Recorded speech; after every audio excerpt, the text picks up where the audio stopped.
Champions লিগে বর্তমান champion Real মাদ্রিদের বেহাল দশা। ৫ ম্যাচ খেলে ৩ হার।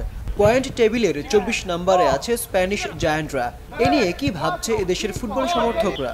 ইউসিএলে ৫ ম্যাচে ৭ পয়েন্ট, এই জন্য এত কথা উঠতেছে চারদিকে রিয়াল মাদ্রিদ নিয়ে এত কথা। অথচ রিয়াল মাদ্রিদ কি এটা সবাই জানে। আমরা যারা সাপোর্ট করি রিয়াল মাদ্রিদ কি আমরা জানি, আমাদের আত্মবিশ্বাস আছে কিভাবে তারা কখন কামব্যাক করবে, আমরা সেই বিশ্বাস নিয়েই থাকি। দলের মধ্যে আমার মনে হচ্ছে কোথাও একটা টিউনিংয়ের একটা সমস্যা আছে। আমার কেন জানি মনে হচ্ছে যে এটা হয়তো বলতেছে না যে রিয়াল মাদ্রিদ হয়তো এটা বোঝাচ্ছে না। সবারই একটা সময় খারাপ সময় যায়, হয়তো বা ওই সময়টা এখন আসছে বা চলছে, বাট সেটা থেকে উত্তরণটা রিয়াল মাদ্রিদ খুব ভালো করেই জানে। রিয়াল মাদ্রিদের ২, ৪টা ৫টা প্লেয়ার ইনজুর্ড হলে যে রিয়াল মাদ্রিদ এইভাবে ফল করবে এটা আসলে আনএক্সপেক্টেড।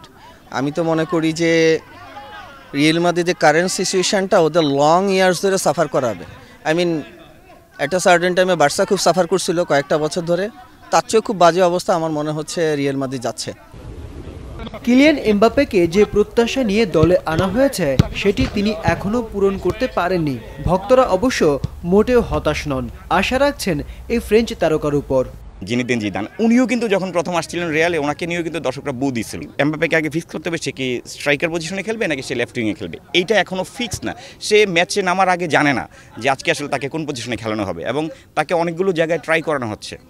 সো আমার মনে হয় যে আমরা যখন এটাতে ফিক্স করে ফেলবো, হয়তো আমার ধারণা নেক্সট সিজন থেকে এমবাপ্পেকে আমরা ফুল এমবাপ্পে, আমরা যে এমবাপ্পেকে চিনি সেই চিরজানা এমবাপ্পেকে আমরা দেখতে পাবো। আমার কাছে যেটা মনে হয় যে এখনও এমবাপ্পে এই এনভায়রনমেন্টের সাথে স্টেবল হতে পারে না। একটা লিগ মানে পেজির অন্যরকম একটা এনভায়রনমেন্ট ছিল, লিগ ওয়ানে, লা লিগাতে অন্যরকম একটা অ্যাটমসফিয়ার। সো এই অ্যাটমসফিয়ারের সাথে এখনও সে অ্যাডাপ্ট করতে পারে না বা স্টেবল হতে পারে না, একটু টাইম লাগবে। এটা ফার্স্ট সিজন, আমরা দেখি এমবাপ্পের খুব কুইক মানে অ্যাডাপ্ট করার ক্ষমতা আছে। ভিনিসিয়াস জুনিয়র ও এমবাপ্পে একই পজিশনে খেলেন, কিন্তু রিয়ালে আসার পর এমবাপ্পেকে খেলানো হচ্ছে স্ট্রাইকার হিসেবে। নতুন পজিশনে কি মানিয়ে নিতে পারবেন এমবাপ্পে, নাকি এ নিয়ে দ্বন্দ্ব শুরু হবে? ভুলে গেলে চলবে না, পিএসজিতে নেইমার ও মেসির সঙ্গেও সময়টা ভালো যায়নি এমবাপ্পের।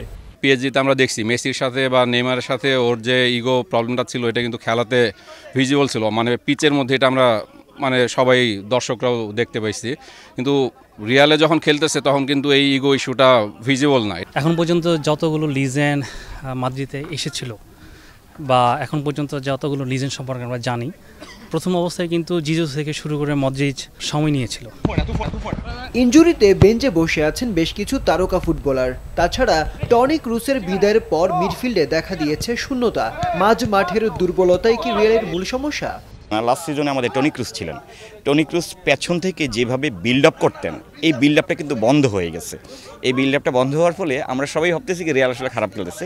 রিয়ালের খেলাই খেলতেছে, ফরওয়ার্ড লাইনও ঠিক আছে, কিন্তু পেছন থেকে যেই মোমেন্টামগুলো ক্রিয়েট করতো, মানে ন্যানো সেকেন্ডে যেগুলো টনি ক্রুস ক্রিয়েট করতো, এগুলো হচ্ছে না।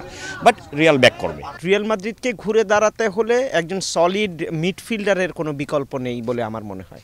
উপরে ভিনি, রদ্রিগো, এমবাপ্পে আছে, বাট তাদেরকে আসলে বলের যোগান দিতে হবে। টনি ক্রুজ এখন আর নাই, মদ্রিচ একদম পরন্ত সময়ে। সো আপাতত দৃষ্টিতে এইরকম অ্যাভেলেবেল মিডফিল্ডার যে ইনস্ট্যান্ট রিয়াল মাদ্রিদ পেয়ে যাবে সেটাও মনে হচ্ছে না। এনজো ফার্নান্দেসকে নিয়ে কথা হচ্ছে, আর্জেন্টাইন, যিনি চেলসিতে খেলছেন এই মুহূর্তে। চ্যাম্পিয়ন্স লিগের এখনও অনেক পথ বাকি। রিয়াল মাদ্রিদ ঠিকই ফিরে আসবে স্বরূপে, তেমনটাই বিশ্বাস করেন ক্লাবটির সমর্থকরা।